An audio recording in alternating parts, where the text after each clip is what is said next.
The Adventures of Tom Sawyer, Chapter 23. At last the sleepy atmosphere was stirred and vigorously. The murder trial came on in the court. It became the absorbing topic of village talk immediately. Tom could not get away from it. Every reference to the murder sent a shudder to his heart, for his troubled conscience and fears almost persuaded him that these remarks were put forth in his hearing as feelers. He did not see how he could be suspected of knowing anything about the murder, but still he could not be comfortable in the midst of this gossip. It kept him in a cold shiver all the time. He took Huck to a lonely place to have a talk with him. It would be some relief to unseal his tongue for a little while, to divide his burden of distress with another sufferer. Moreover, he wanted to assure himself that Huck had remained discreet. "Huck, have you ever told anybody about that?" "About what?" "You know what?" "Oh, of course I haven't." "Never a word?" "Never a solitary word, so help me. What makes you ask?" "Well, I was afeard." "Why, Tom Sawyer, we wouldn't be alive 2 days if that got found out. You know that." Tom felt more comfortable. After a pause, "Huck, they couldn't anybody get you to tell, could they?" "Get me to tell? Why, if I wanted that half-breed devil to drown me, they could get me to tell. They ain't no different way." "Well, that's all right then. I reckon we're safe as long as we keep mum. But let's swear again anyway. It's more surer." "I'm agreed." So they swore again with dread solemnities. "What is the talk around, Huck? I've heard a power of it." "Talk? Well, it's just muff potter all the time. It keeps me in a sweat constant, so's I want to hide summers." "That's just the same way they go on round me. I reckon he's a goner. Don't you feel sorry for him sometimes?" Most always. He ain't no account, but then he ain't ever done anything to hurt anybody. Just fishes a little to get money to get drunk on, and loafs around considerable. But Lord, we all do that, leastways most of us, preachers and such like. But he's kind of good. He give me half a fish once, when there weren't enough for two, and lots of times he's kind of stood by me when I was out of luck. Well, he's mended kites for me, Huck, and knitted hooks onto my line. I wish we could get him out of there. My, we couldn't get him out, Tom. And besides, 'twouldn't do any good. They'd catch him again. Yes, so they would, but I hate to hear 'em abuse him so like the Dickens when he never done that. I do too, Tom. Lord, I hear 'em say he's the bloodiest-looking villain in this country, and they wonder he wasn't ever hung before.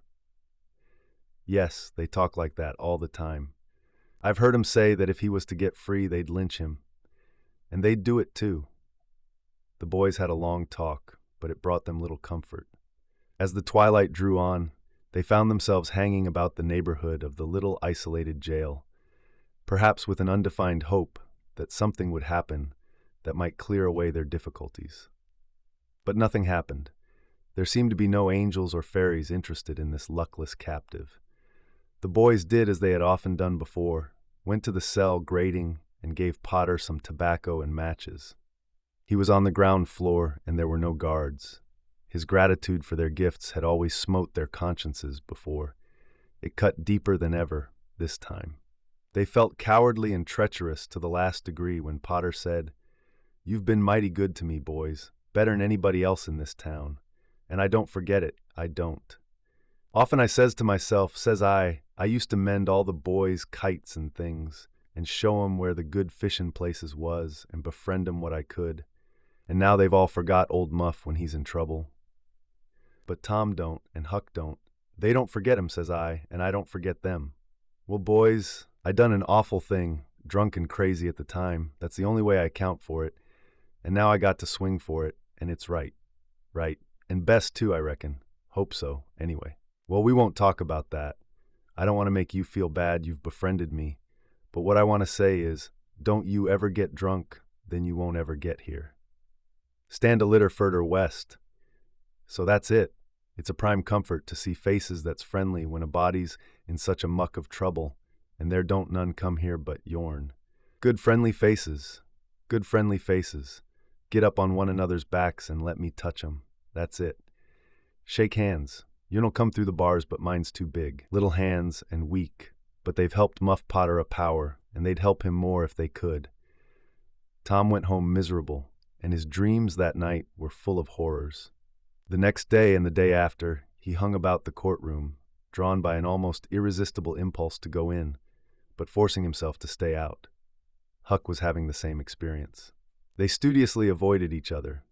Each wandered away from time to time, but the same dismal fascination always brought them back presently. Tom kept his ears open when idlers sauntered out of the courtroom, but invariably heard distressing news.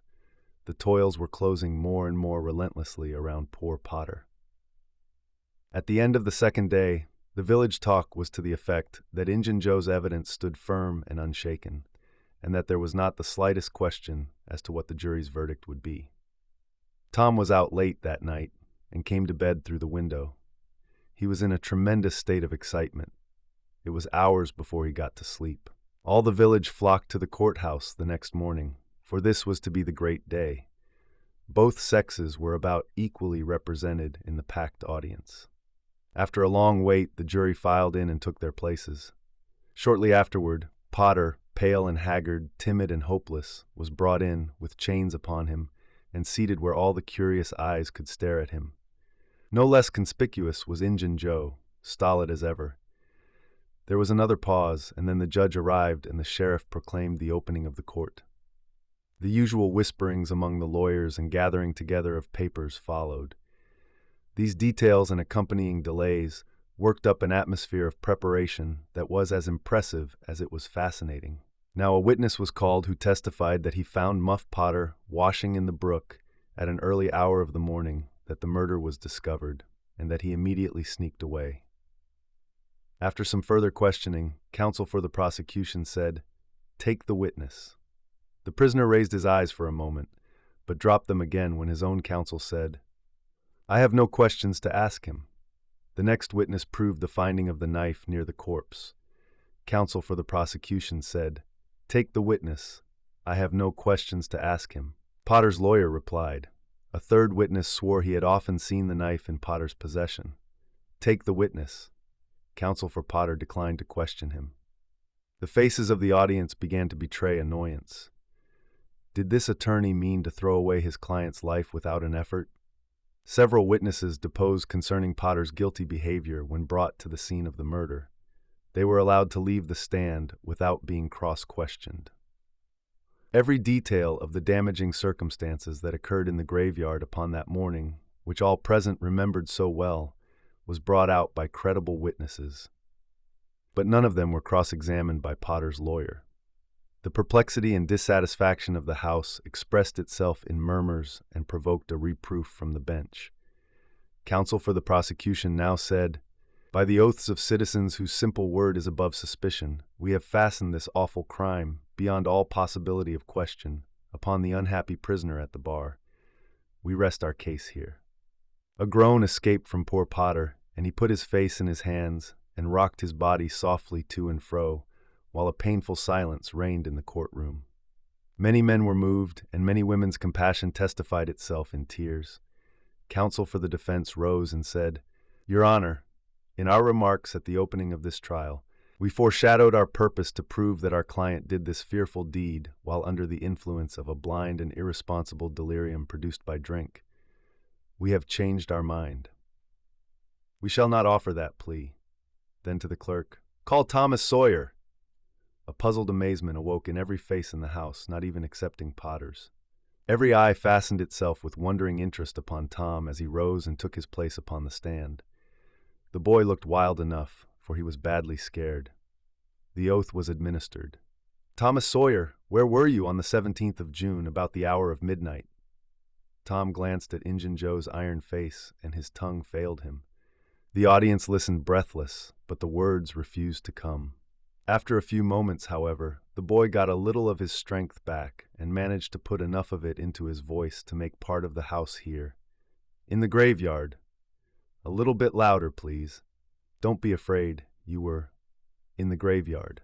A contemptuous smile flitted across Injun Joe's face. "Were you anywhere near Horse Williams's grave?" "Yes, speak up, just a trifle louder. How near were you?"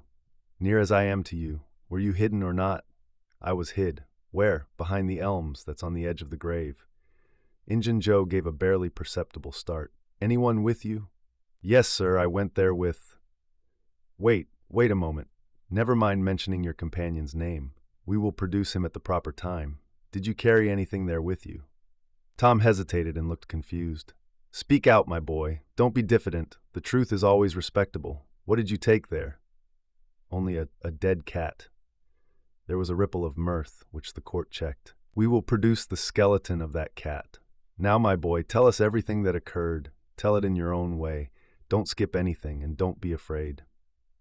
Tom began, hesitatingly at first, but as he warmed to his subject, his words flowed more and more easily. In a little while, every sound ceased but his own voice. Every eye fixed itself upon him. With parted lips and bated breath, the audience hung upon his words, taking no note of time, wrapped in the ghastly fascinations of the tale. The strain upon pent emotion reached its climax when the boy said, and as the doctor fetched the board around and Muff Potter fell, Injun Joe jumped with the knife and crash! Quick as lightning, the half-breed sprang for a window, tore his way through all opposers, and was gone.